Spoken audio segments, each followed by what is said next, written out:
Hello, my name is Fred Dragula. I'm the director of the Ping Institute for the Humanities here at Ohio University, and we're building a series of videos to stay connected with our friends in the humanities out there, and we're especially digging into how the themes of plagues or pandemics appear in humanistic literature, especially in literature and history, art, in recent times.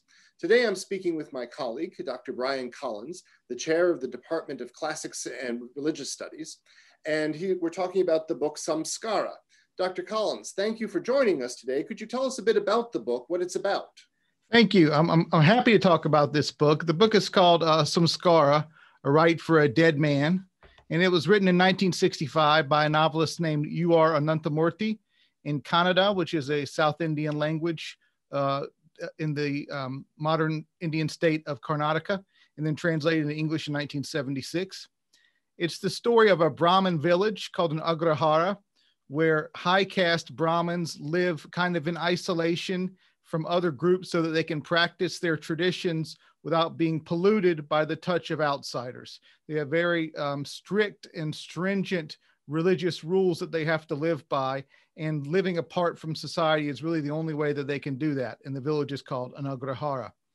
But one day there's a Brahmin in the village who is a terrible sinner, who eats beef, which is forbidden, drinks liquor, which is forbidden, lives with a prostitute. And whenever they threaten to kick him out, he threatens to convert to Islam, so they leave him alone because that would be even worse. And one day he drops dead, and the whole village doesn't know what to do because you have to cremate a Brahmin, give him samskara, which is the funeral rite, which is the title of the book. But because he was so sinful, nobody wanted to touch him or to do the rite, which would also sort of make him one of your ancestors, and you have to be in your life forever as a ghost. So he continued to decompose in the village, and no one could eat or even do anything because the village was polluted by his death. And so until they figured out how to dispose of the body without polluting themselves, they were slowly starving and starting to go crazy. Wow. That's quite a storyline.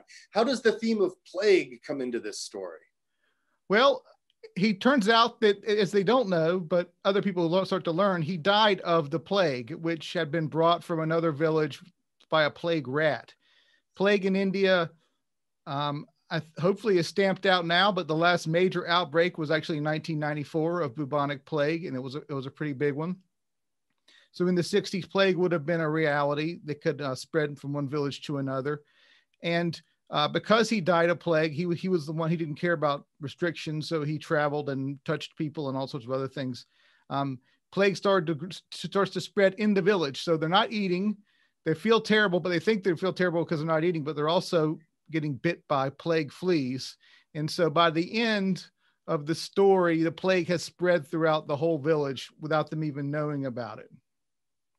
Wow. How does this connect to, or does it connect to what we're going through today with this modern pandemic in America and in the world?